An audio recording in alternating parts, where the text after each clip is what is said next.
Good morning, good afternoon, good evening. You are watching the Paris Fintech Forum Communities video interview series. I'm Elliott Gotkine, and today I'm joined by the Executive Vice President and General Manager of Oracle Financial Services, Sonny Singh. Great to have you with us. Hello, Elliott. Hello, everyone. Really great to be here today. Okay, wonderful. So look, before we get cracking, we're going to learn a little bit more about Oracle Financial Services.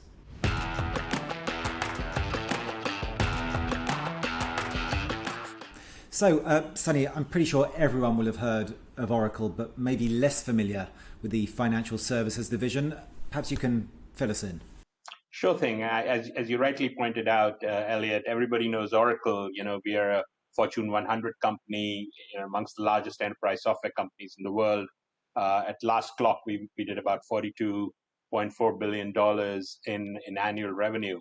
I think the lesser known fact about Oracle is its tremendous focus on a series of industries, and the way we execute that focus is through very well-defined industry business units that are end-to-end businesses. And so Oracle Financial Services is Oracle's fintech. It is the group within Oracle that is completely focused on purpose building capabilities, business capabilities, and platforms for the financial services industry, in banking, insurance, and capital markets. And can you give us a sense of the importance of Oracle Financial Services to the larger company, how fast it's growing, what proportion of overall revenues? I don't know if Oracle, obviously a publicly traded company, breaks that down. So perhaps you can just share with us any kind of important numbers. Yeah, sure. Absolutely. Glad to do it. So we actually don't break down our public filings by industry. So as expected, I won't go into kind of the revenue level details, but I can definitely talk about dimensionality in the following way. When I look at financial services, there's obviously elements of Oracle in financial services. So we are selling our cloud computing, our platform technologies, our enterprise horizontal applications and financial services. I'm not going to really focus on that in this conversation, but because I want to specifically talk about things that are purpose-built exclusively for financial services. Those are product areas or business areas such as financial crime, risk and finance, core banking for both retail and corporate banking, insurance capabilities, particularly focused on life and health. So if I look at all of the software that we build specifically for these particular domains, we have about 2,000 customers in 140 countries around the globe. 15% of the world's bank population is running our core banking software. We do, risk and finance and compliance capabilities for a large number of banks. And I guess an interesting fact would be that 24 out of the roughly 30 globally significant financial institutions, the SIFIs as they're called, are running our software. In financial crime, the 13 Wolfsburg banks, 9 of those 13 are running my financial crime and compliance software. So huge amount of penetration. We run revenue management for over $200 billion worth of billing. And so it's a very pervasive set of capabilities around the globe. And, a good part of the company's 135,000 odd people. So roughly about 10,000 of those people are in Oracle Financial Services. So you can get a gauge for the amount of investment that we put in the space. Right. So clearly a very significant company in the financial services space. So look, we've heard about Oracle Financial Services now. So let's now get to know Sonny a little bit better.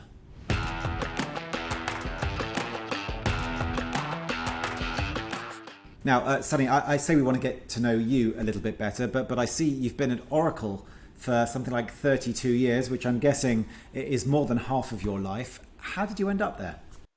Sure. So I guess I'll take a step back and talk about where I came from. I grew up in India, and I came from a military family. So my father, my grandfather, my great-grandfather, all of them served in the Indian Armed Forces, and before and after partition. We've We've had family members in both world wars, in Korean crisis, and so on and so forth, a number of wars that India's fought. And so I grew up in the backdrop of moving from base to base. And eventually, when I was in sixth grade, my parents decided that I needed to go to boarding school because some of the schooling that I was experiencing wasn't ideal. So went through 7 years of boarding school. Subsequent to that, I got a degree in mechanical engineering. Everybody's ambition in my graduating class was to somehow show up in Detroit. That was the hottest place for mechanical engineers at the time. But I did apply to graduate school in the United States, and I came to California, to Stanford, to get a degree in industrial engineering.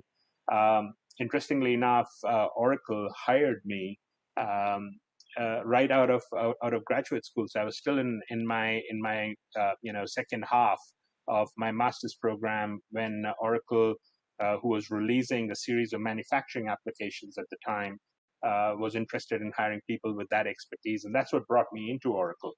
And I think the interesting thing is when I joined Oracle, Oracle was less than 5,000 people. We had less than $1 billion in revenue, and a much smaller company, one building, everybody was here, and we were just starting to expand our operations. So it was an opportunity to see a company go through this kind of growth. We went from a database company to an applications company to a hardware and software platforms company.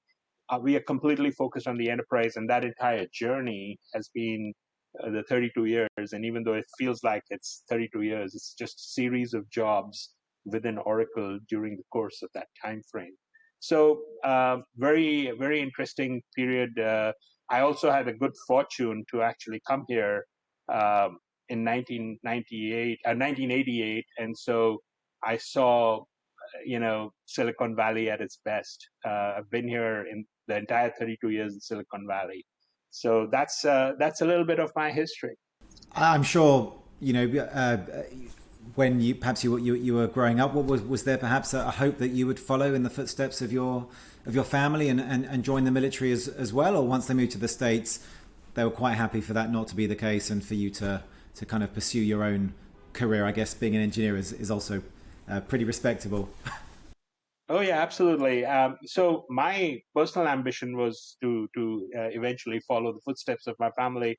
I think just happenstance and some convincing by my parents. I decided to apply to engineering school, and once that pathway evolved, the rest, as they say, is history. One thing follows the next. It's the decisions that you make.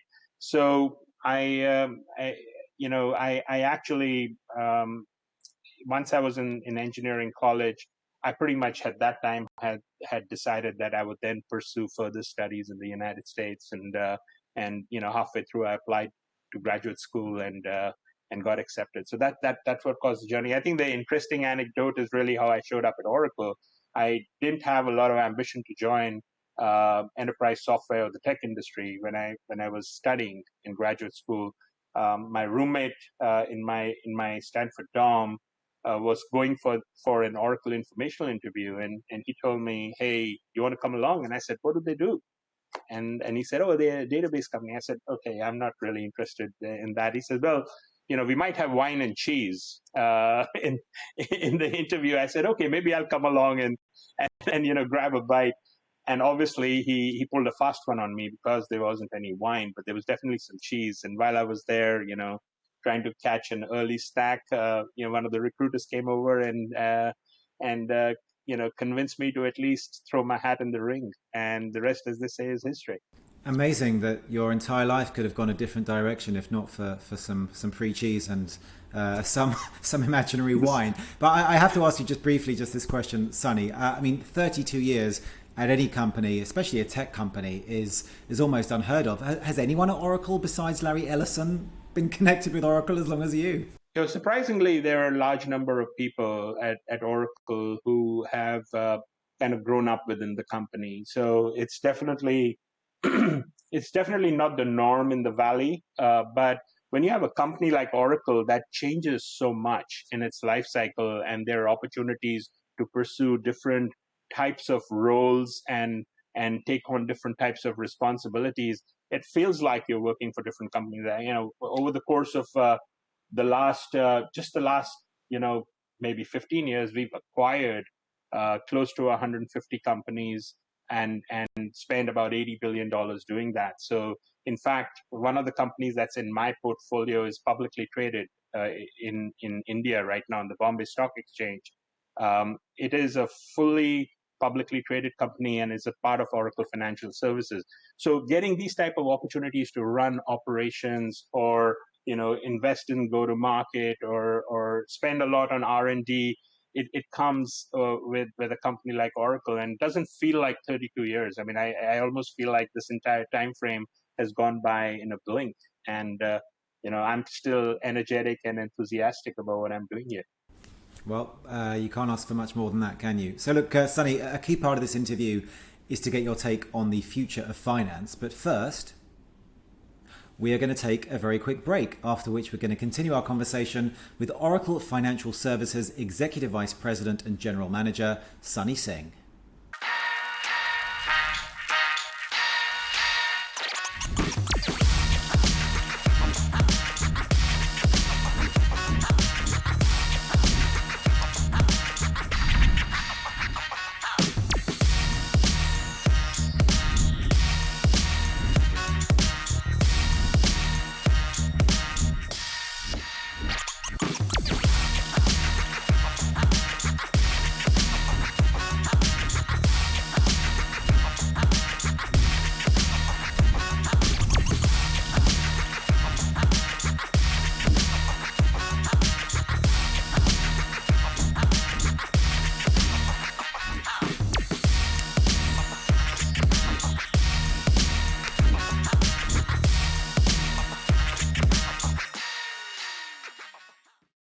Welcome back, and don't forget, if you're not already a full member of our community, everything you need to join can be found at www.parisfintechforum.com.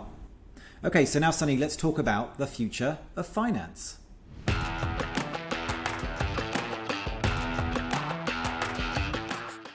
So look, Sonny, the pandemic led to a massive uptick in digitalization as banks and financial services companies embrace technology. Is there a danger that now, perhaps with a recession looming and budgets becoming tighter, that this process could stall?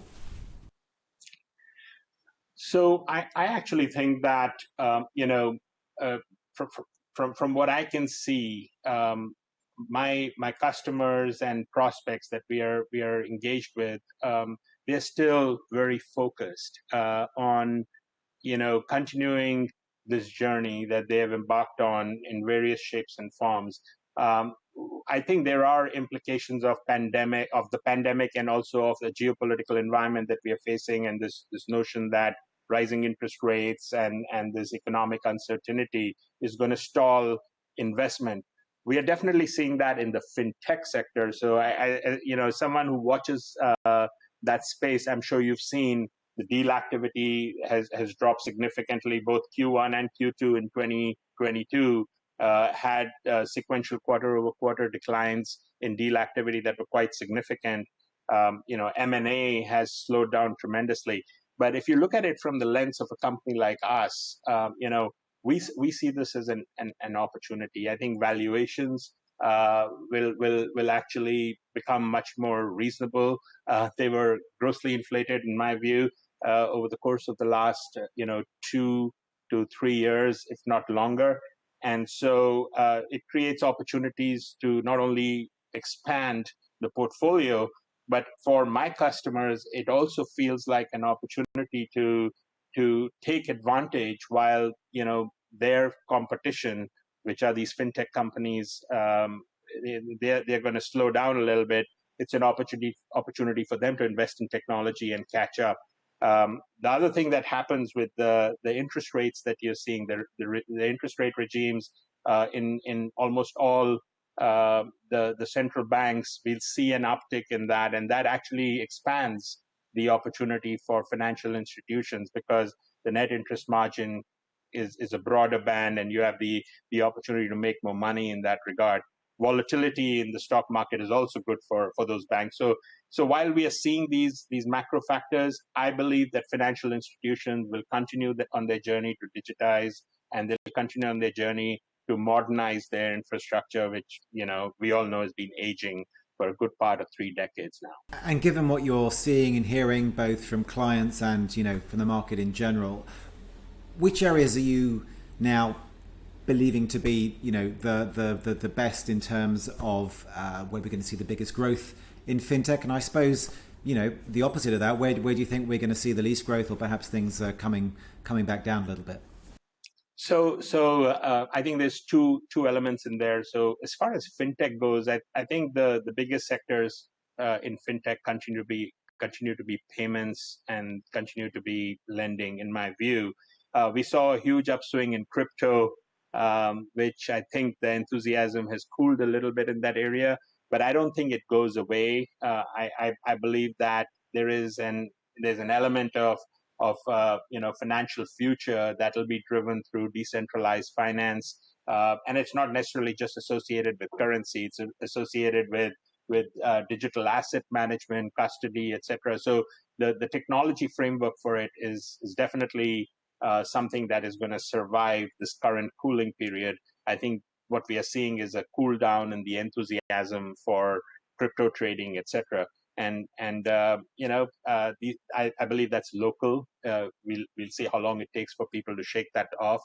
But if I really focus your question on where I'm seeing a more investment going from a financial institution perspective, I still believe that really thinking through the customer experience, the customer journeys, making things much more personalized for individual customers.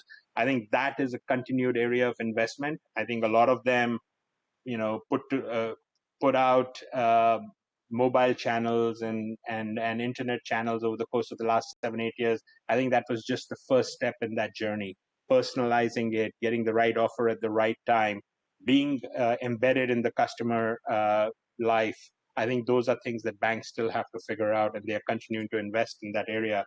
I think corporate banking, in my view, is early in its life cycle. Corporate banking, when you look at banks who service other large corporates, that is a huge area of opportunity. Whether it's in lending, or whether it's in liquidity and cash management, whether it's in supply chain and trade finance, in payments. All of these areas, I believe, have a lot of the journey to be traversed in terms of modernization. So that is a huge opportunity. And now we are seeing insurance. Insurtech has really picked up momentum. But if you can imagine what's really happening in health insurance around the globe, worrying about aging populations from a health perspective, from a life and benefits perspective, that's another area that I believe will continue to see a lot of investment. You mentioned some of the things that banks need to do, such as improving the customer experience, making it more personalized, things which, of course, the tech titans that are in your neighborhood in San Francisco, in Silicon Valley, are famous for. And of course, as you are based there, rather than somewhere which is, well, let's say New York, where there's obviously more of a financial center, I'm just wondering if you feel we are now seeing a blurring of the lines between big tech and financial services, and if so, how? So, I generally believe that big tech and fintech, frankly, have taken a completely different view. If you look at traditional banks, they built their business around products. It was all about lending products or deposit products, raising capital, making money off of the assets, which were loans, wealth, and all of the infrastructure was built that way, end to end, right from the customer to the core applications that service them. Somewhere in all of that, the customer got fragmented across. So I don't know if you've been in the world of banking, even as a customer, 10 years ago, your experience while applying for a loan versus your experience while having your retirement managed versus having your deposits taken care of, those are all very fractured experiences. when these companies that we call fintechs, which were born in the cloud, which came with the view that it's all about the customer, they were really aping big tech. They were saying the experience, which Uber is a classic example of a company that completely changed the customer experience, built it around the customer and the ease of using. That's how fintechs have truly evolved, and they are really looking at big techs. Now, what big techs bring to the table is a lot of information about their customers, and they can leverage that into any sort of service. We saw Amazon just buy a health company. They've taken steps into banking. They've taken steps into health, into a variety of different businesses. They have a lot of customer information. They have a tremendous technology capabilities. So I believe that there's going to be continuous blurring between what a big tech can bring to the table in terms of your financial life, your health life, and other aspects of your life, And so I believe that that's continuous. There's going to be continuous evolution and blurring of those lines. Okay, so look, Sonny, it's time now for our round of rapid fire questions. Are you ready? Sure.